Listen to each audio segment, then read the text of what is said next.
Erev Tov, everyone, and welcome. It is Monday night. It is 8 p.m. here on the east side of the United States, here in the diaspora. This is the House of Seven Beggars, therefore it must be Zeyde's Story Corner. That's right, Zeyde's Story Corner once again. So, good to have you all here. Let us check and see who we have in the chat room. We have Donald, we have Veronica, Marshall, Guy, Shoshi, and I assume Shlomo, and let's see, Kelsey Lynn, and that's about it, and a few people who are watching in the background. Yeah, always watching in the background. Okay, one of these days, you know, they'll come into the chat room. It's a good group. They're pretty friendly. They don't bite very hard. Yeah, very hard. They don't bite very hard. So, yeah, come on into the chat room. It's a good group. Okay, so as we have been doing, as you probably noticed, we have the video of the former Grand Rebbe of Keruv, the Rabbi Menachem Mendel Taub, blessed memory, who passed away the day after the last day of Pesach, and this whole month we will be playing him singing Solokakasmar, which is basically the theme song for Keruv. And if you want to know the story, it's fascinating. Yeah, it actually is. It is fascinating story behind how Zolokakasmar became that song. And it's actually truly amazing that the Rebbe was in his 90s when he actually sang that. He actually has a wonderful voice, a beautiful voice for singing. And whoever did the arrangement on that, now I know where the original piece came from. It was actually recorded in the Kaliva Shul a cappella. So somebody went in and took that recording and cleaned it up and then put all the orchestration and the voices at the end in there. They did an absolutely amazing job of it. And we've been trying to find out who it actually was so that we can make sure that we give them credit in the for that song because it's just absolutely amazing.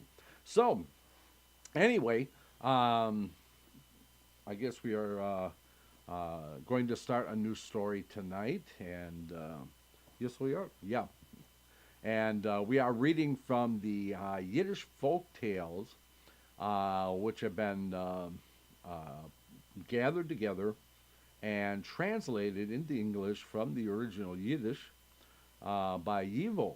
And we are very, very happy to be able to have this for me to read them. Yeah, for you to actually be able to read these wonderful, wonderful stories.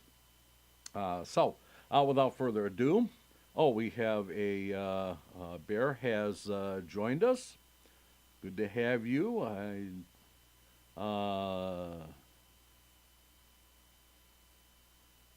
don't know if I know you or not. You should know everybody. Well, yeah, I should know everybody, but maybe it's just the name that they're using that I don't understand. Probably. Okay, so okay, but anyway, we're glad to have you with us. So let me get you on your camera, and well, look at that. We lost the camera. Okay, for some reason we have been having problems with this camera all day today. I don't know what it is, but for some reason we have lost it. Huh. Let's give this a quick shot here. Let's try this real quick.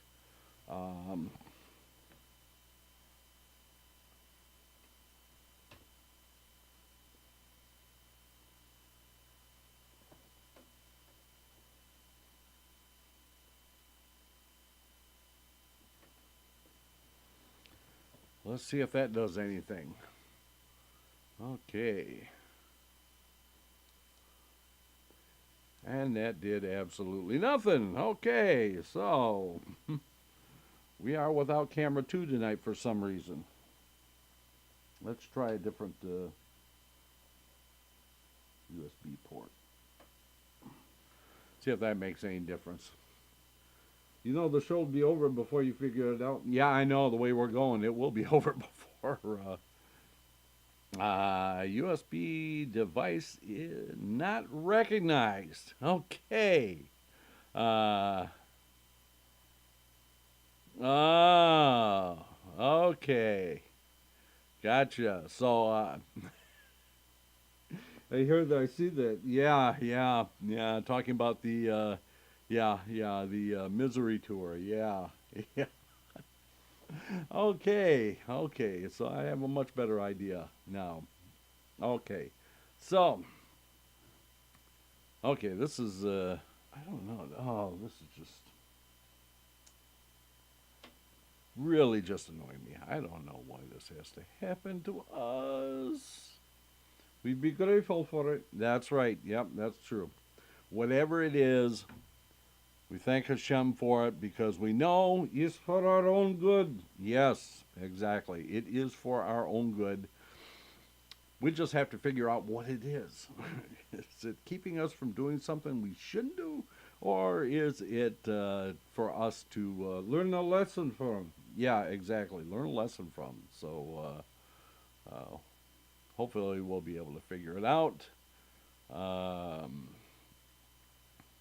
I don't know if it's a camera issue or if it's a USB issue. I think it may be a camera issue.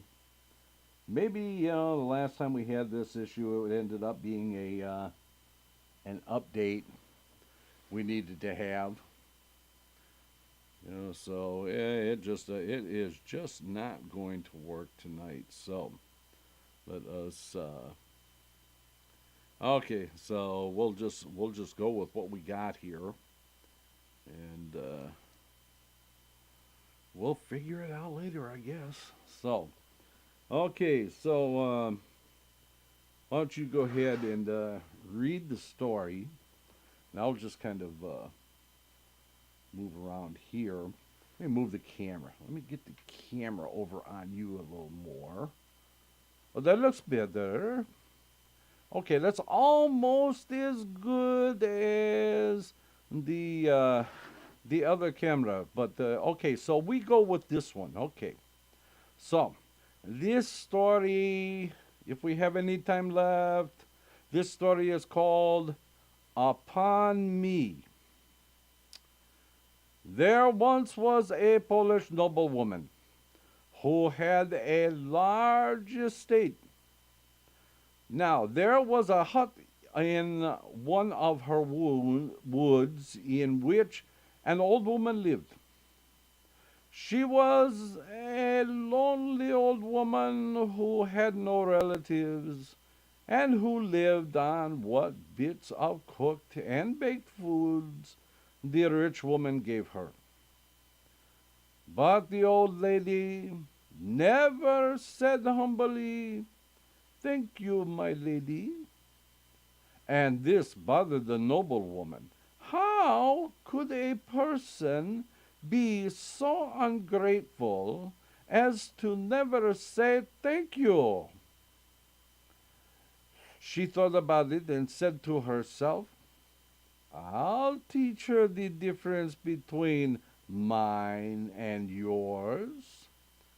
So she baked her a large, handsome, braided loaf of rye bread, into which she put poison. Can you imagine such a thing? When the old woman came, the lady gave her the loaf. The old woman was so pleased by the size and quality of the loaf that she said twice, "May the Lord repay you, my lady." And she went away.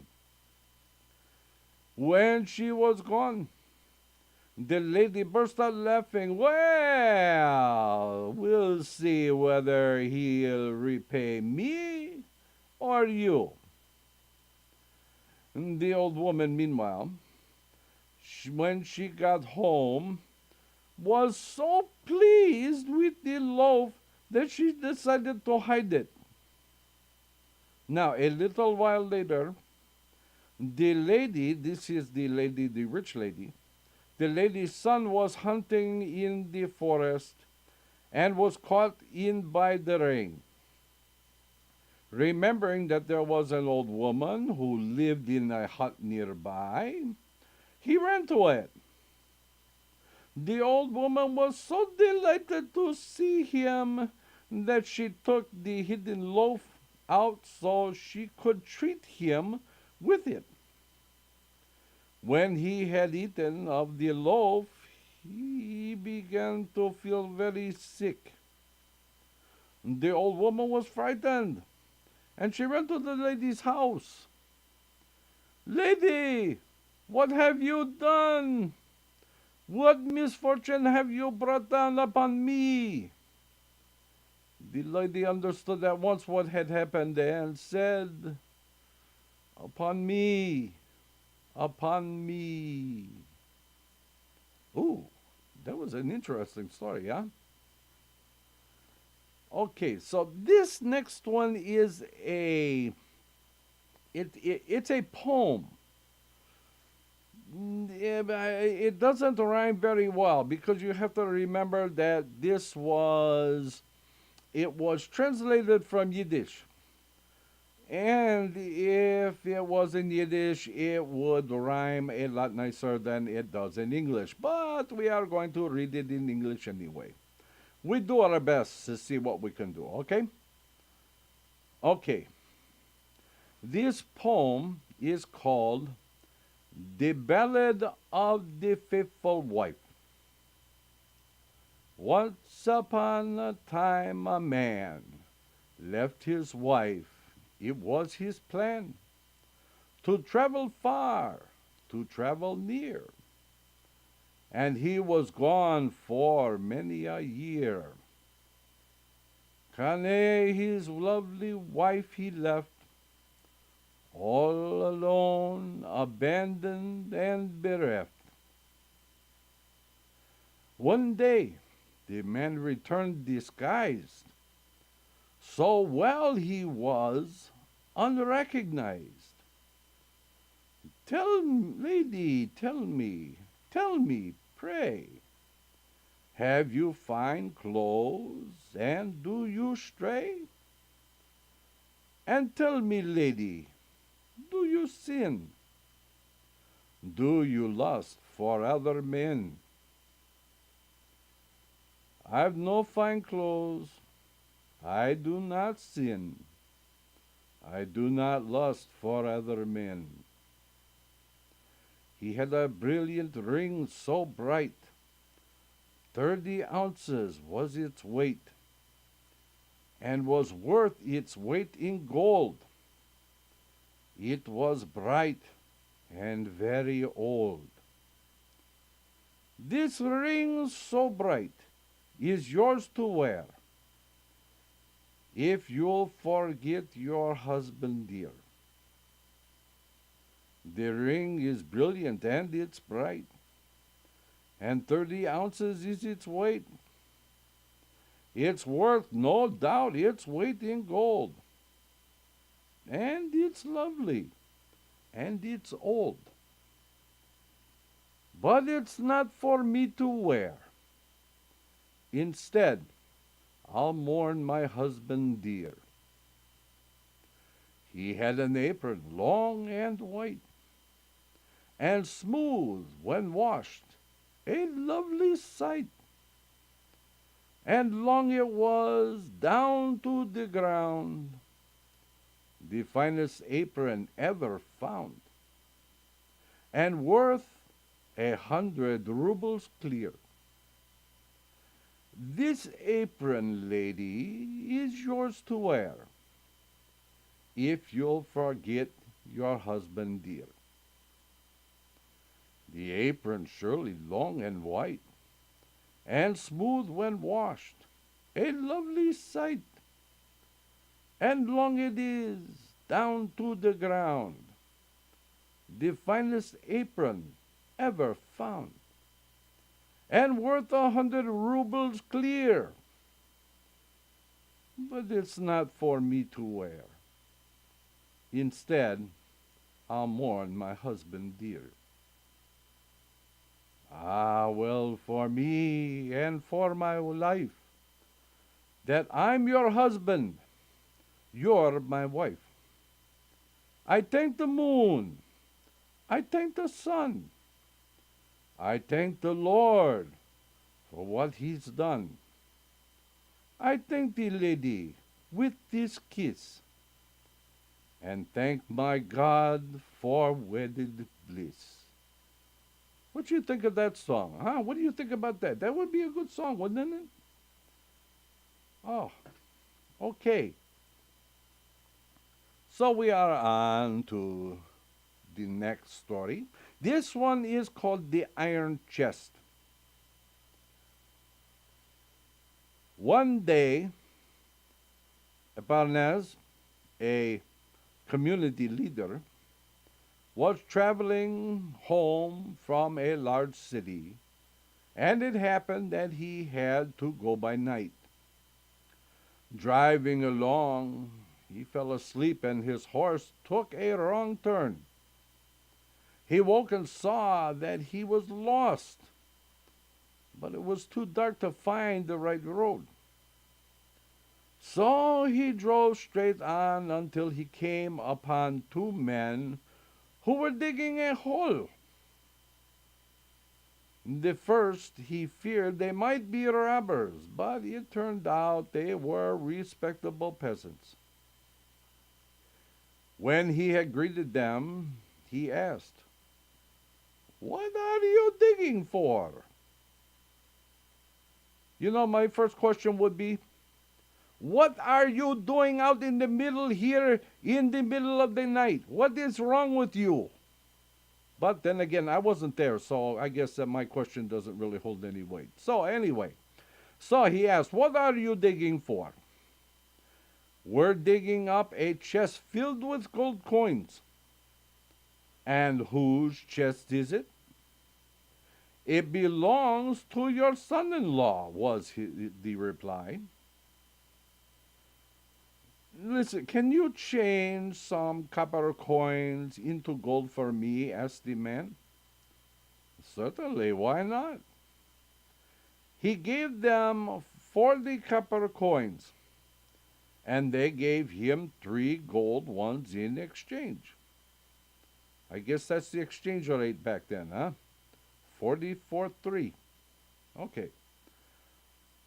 I don't know how that actually works out mathematically, but there you go. Okay, so by then it was almost dawn, and the Panez, taking care to remember the place where the peasants were digging, and drove away. After great difficulty, he found the right road again and made his way home. He told no one of his adventures, however. Several years went by.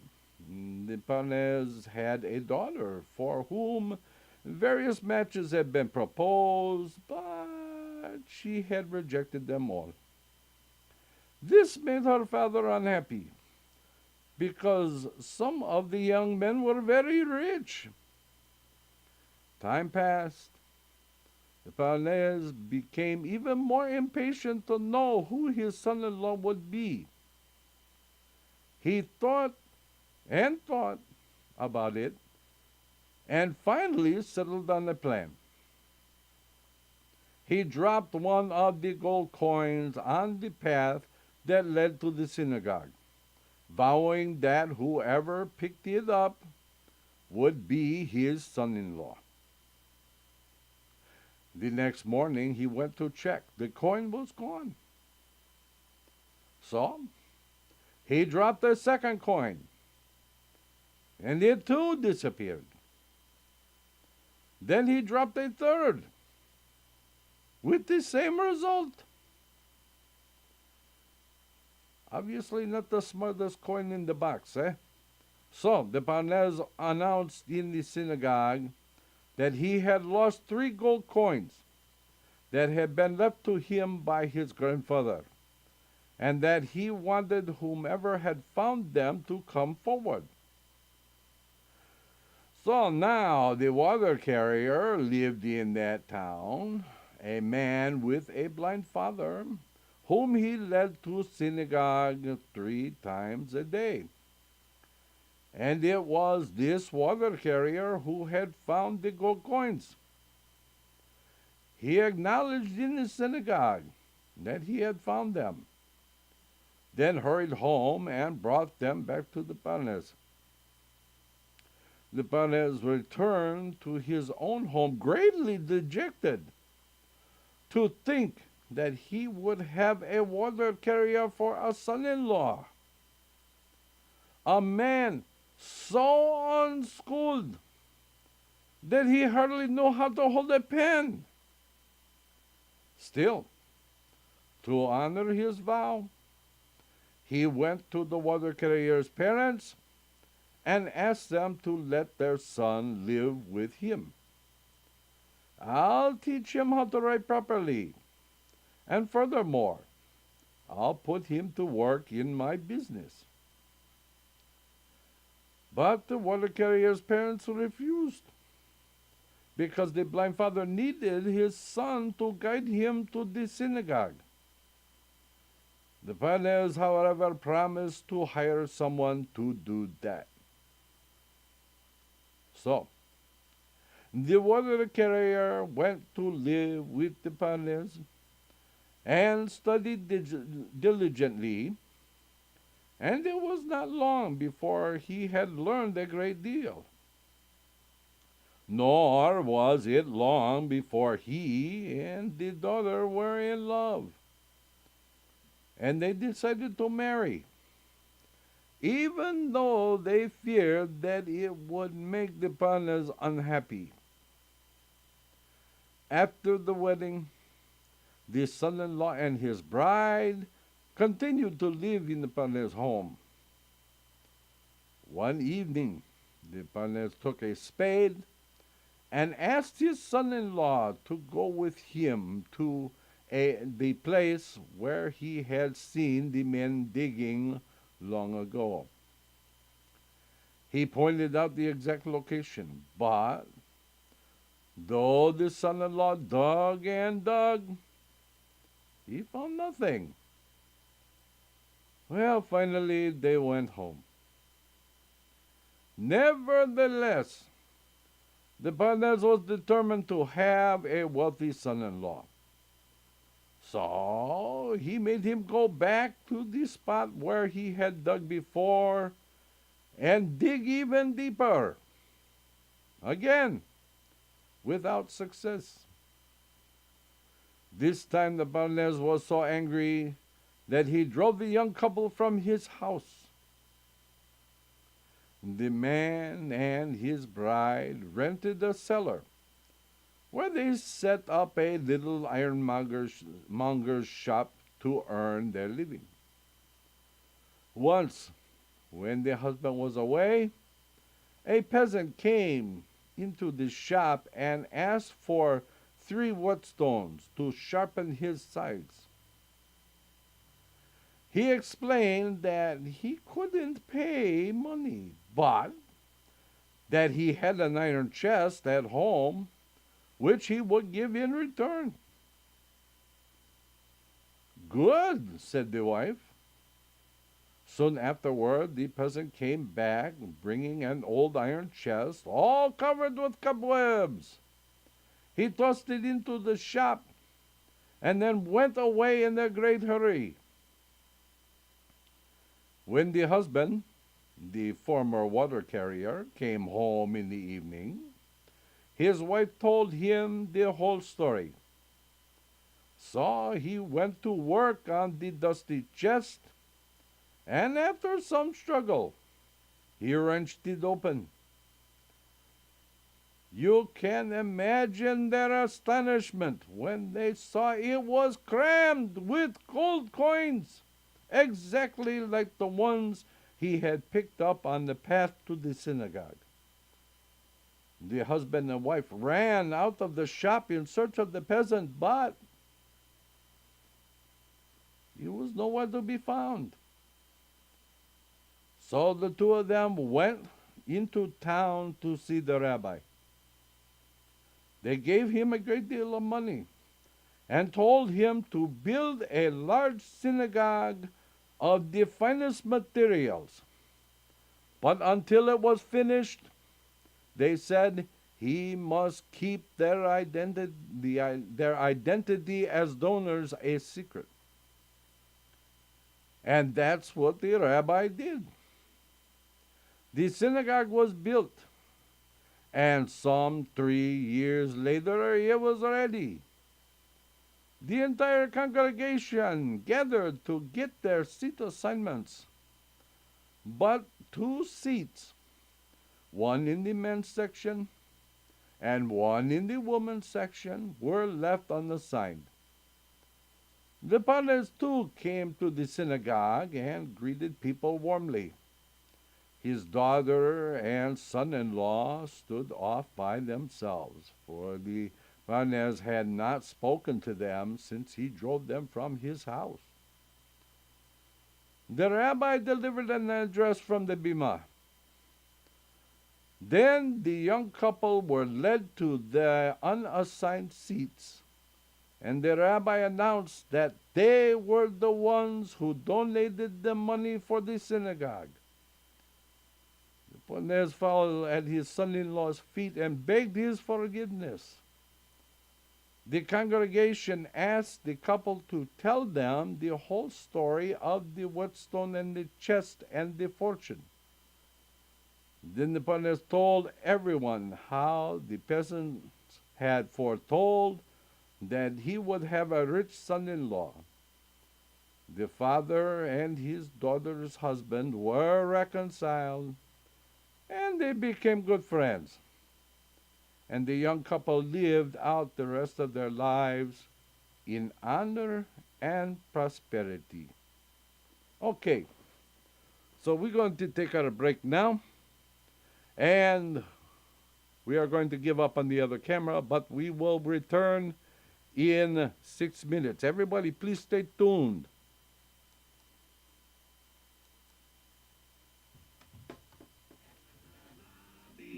Let's all go to the lobby. Let's all go to the lobby to get ourselves a treat. Delicious things to eat. The popcorn can't be beat. The sparkling drinks are just dandy. The chocolate bars and the candy. So let's all go to the lobby to get ourselves a treat. Let's all go to the lobby to get ourselves a treat. It's intermission time, folks, so hurry, hurry, hurry. Step right over to our Refreshment Center for the most extravagant array of refreshment goodies ever assembled under one roof. Enjoy breathtaking, mouth-watering goodies, everything from a snack to a delicious full meal. At our Refreshment Center, you'll find a large variety of goodies to satisfy your hunger, your thirst, or your sweet tooth. So hurry, hurry, hurry. Visit our Refreshment Center now. The show starts in 5 minutes.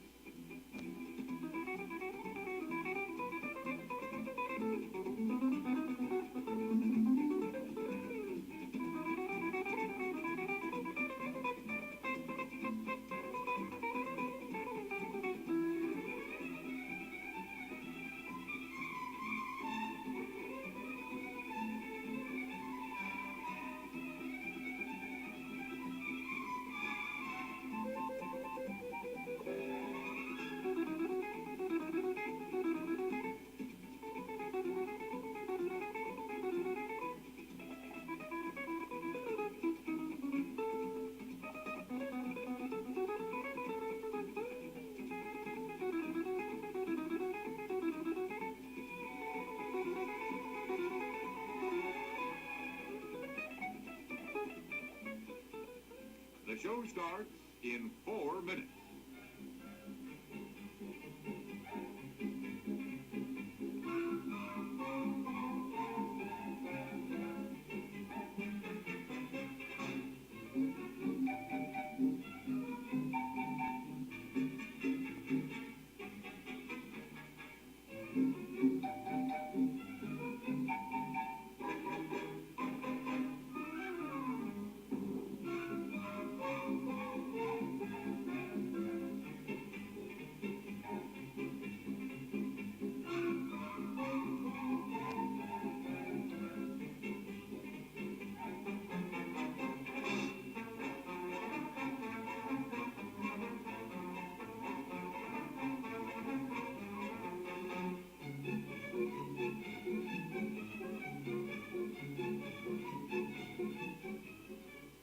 The show starts in 3 minutes.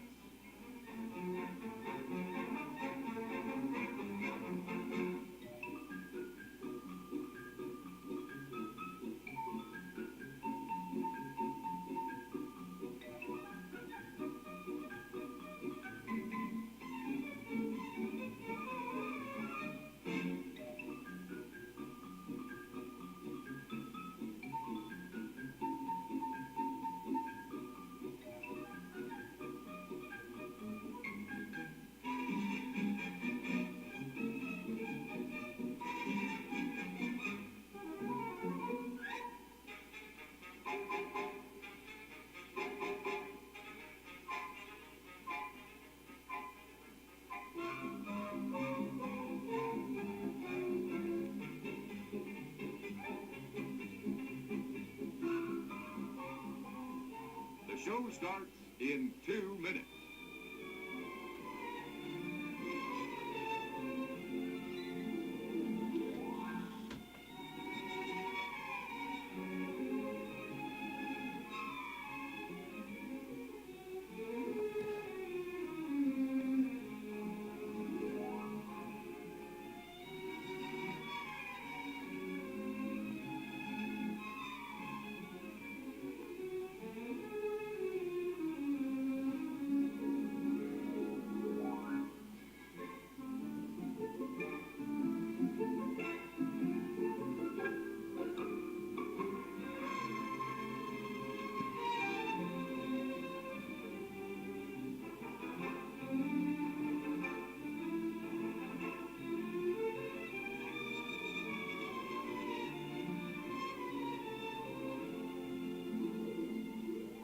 The show starts in 1 minute.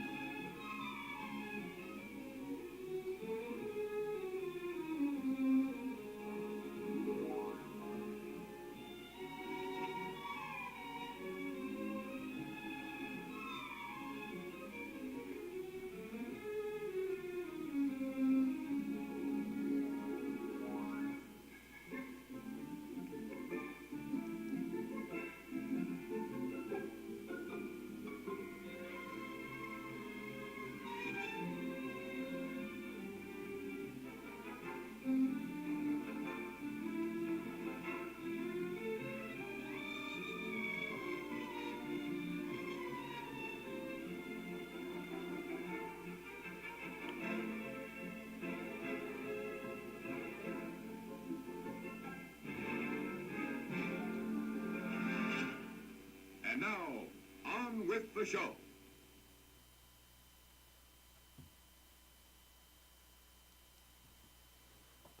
And we are back. Okay. So, this next story, I see that Delane has joined us. Good to see you, Delane. Okay. And Rabbi Shlomo. I want to remind everybody that after this show, they should watch Rabbi Shlomo so they can watch the counting of the Omer and actually participate in the counting of the Omer. Okay, so he'd be right after, I read about a little bit after this show. Okay, so this next story is called Water Wouldn't Hurt. It's very short. Okay. An exhausted Hasid came running to his Rabbi. Rabbi, help! Take pity! My house is burning! The Rabbi calmed the Hasid. Then, fetching his stick from the corner of the room, he said, Here, take my stick. Run back to your house. Draw circles around it with my stick. Each circle some 7 handbreadths from the other. At the 7th circle, step back 7 handbreadths. Then lay my stick down at the east end of the fire. God will help you. The Hasid grabbed the stick and started off. Listen, listen, the rabbi called after him. It wouldn't hurt also to pour water. Yes, in God's name, pour water. As much water as you can. Okay, good advice from the Rabbi, eh? Pour the water, huh? Yeah, okay. Yeah, I got it. Pour the water. Eat the stick, but don't forget to pour the water. Okay. The next story is called The Unlearned Villager. There was a well-known rabbi. I've forgotten his name. I got this story from my father, of blessed memory. This rabbi was once on a journey. It was a Friday, and when he passed the home of a Jewish villager, a yeshivanik, he decided not to travel any further. So he sent his servant in to ask whether he, the rabbi, could spend the Shabbos there. "In my house?" stammered the villager. "I don't know. There's another yeshivnik not far from here. The rabbi should certainly spend this Sabbath with him." Now this reply seemed a bit strange to the rabbi. Jewish villagers in the old days were generally very hospitable. In particular, it was odd that a Jew wouldn't feel honored at having such an important Shabbos guest. So the rabbi sent his servant into the anteroom to eavesdrop on the conversation inside the house. The servant heard the wife cry to her husband, "Fool! Stupid oaf! Where's the harm in having a saintly guest for the Shabbos?" And the husband, "Wicked woman, do you want to shame me? You know I don't know how to make the blessing over wine." The servant reported the conversation to the rabbi. The rabbi said, "Tell the man that I don't want to spend the Sabbath with the other villager, because once, a long, long time ago, when I was his guest and made the blessing over the wine, he blessed it again. And I don't want to stay with a man who isn't satisfied with the way I bless the wine." "Ah," said the villager happily. "In that case, let the rabbi spend the Sabbath here with us." And there you have it. Short stories. This one is even shorter. Okay. This one, I like this one very much. It's between practical and practice, right? Okay. This one is called "Holding On to 1/4 of My World." In the course of a great flood, a boatman helped a tzaddik across the river.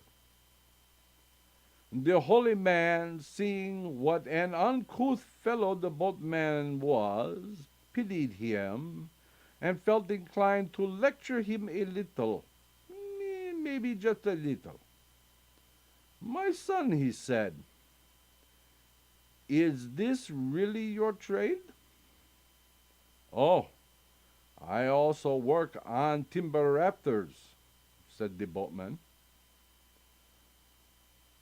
"But do you at least kavena itim Torah?" asked the holy man. "What does that mean, Rabbi?" "I'm merely asking whether you take time for studying the Torah, even so much as a chapter in the Mishnah." "Rabbi, I can't pay expenses with Mishnah. I have to feed my children." Ah, groaned the holy man. "A Jew without study is deprived of 1/4 of his world. And I'm sorry to say that's what you've done. But tell me, do you at least recite the Psalms?" "Rabbi, if I recited the Psalms, who'd carry the logs?" Groaned the Rabbi. "If only you recited the Psalms, because a Jew who doesn't recite the Psalms has wasted another 1/4 of his world." A while later, the Rebbe said, "Tell me, my son, do you recite your prayers?" "A flood washed away the hut where I kept my prayer shawl and prayer book, and now I work with a troop of raftsmen, so I don't get to pray." Ah. So you've wasted still another quarter of your world. Just then, the boat struck a rock and capsized. "Rebbe," cried the boatman, "can you swim?" "No," groaned the sinking Rebbe. "In that case, you've wasted all 4/4 of your world. But never mind. Grab onto me, and I'll pull your whole world to safety." Ooh, I like that story.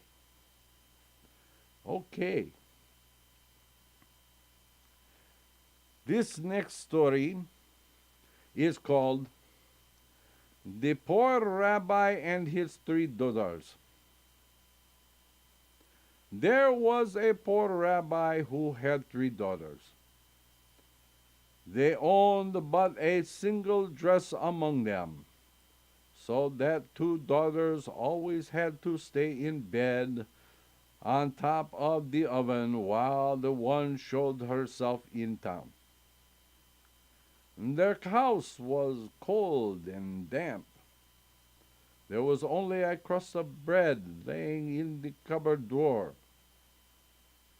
Scratching about on the floor was a scrawny rooster. Not one of your better class roosters at all. Meanwhile, the rabbi sat in the corner, singing a rapturous melody as he studied. One day, a stranger who wore a shtreimel and had the look of a holy man came in and greeted the rabbi. He sat down and asked whether there might be something to eat. The rabbi found the crust of bread and gave it to him. Then he called one of his daughters lying on the oven and told her to have the rooster killed so that they could prepare food for the holy man. The girl put on the dress, tucked the rooster under her arm, and started off to the butcher's. But the rooster broke loose and started to fly away. The girl ran after it, trying to catch it. She ran, and the rooster kept leaping and fluttering away. They came to a fence where she was sure she had him, but the creature flew right over it. So she tried to climb the fence, but her dress caught, and the skirt ripped from the top to the bottom. At this, she wept and wrung her hands. How could she show herself in town with such a tear in her dress? Then she tried to find the rooster, but there was no sign of him anywhere. Her heart ached and tears gushed from her eyes. How, in her condition, would she ever even get home? When she had cried herself out, she stood leaning against the fence, utterly spiritless. Meanwhile, night fell, but she continued to stand alone in the dark. All at once, she caught a glimpse of something bright under the trees. And the thing grew brighter and lovelier, gleaming until it dazzled her. She began to think of stories that she had heard about hidden treasure discovered by deserving people. But she remembered too that it was frequently demons who deceived the gullible with false treasure. Her heart pounding, she called in a trembling voice, "If that's a real treasure, then let it come closer. If it's the work of a demon, let it sink into the ground." The thing began to shine brighter and brighter, then to move closer and closer, glowing and glittering and shimmering until it was quite near. So she picked up the ends of her torn skirt and, in spite of her fear, gathered up whole fistfuls of gold. Back in the rabbi's house, everyone sat wondering where she was. They were ready to send someone to search for her, but the other daughters couldn't get down from the oven because they had no clothes. It was very late when she finally staggered home, exhausted, and with her torn skirt loaded with gold. As soon as she entered, they began to scold her. But the holy man, the guest, quieted them and told them that God had seen their poverty and suffering and had sent them a treasure to bless them. What a lovely story, huh? Okay.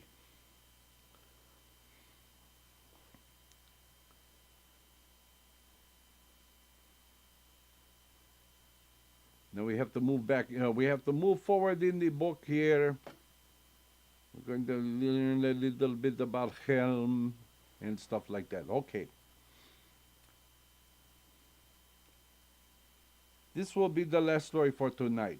We will see if it's going to be a cliffhanger or not. I think it is going to be. Maybe so. We might make it a cliffhanger just for Donald. But we will see. Okay. This story is called The Clever Girl, a Riddle Tale. Once upon a time, there was a Poretz, a nobleman, who had 3 leaseholders on his domain. One leased his woods, and another his mill, while the poorest of the 3 held the lease on the inn. One day, the nobleman sent for the 3 leaseholders and said, "I'm going to ask you 3 questions. What is the fastest thing in the world? What is the fattest thing in the world?" "Never mind." "And what is the dearest thing in the world?" "Whoever gives me the right answers within 3 days will be granted his leasehold for 10 years without fee. But whoever gives the wrong answer will be driven from my estate."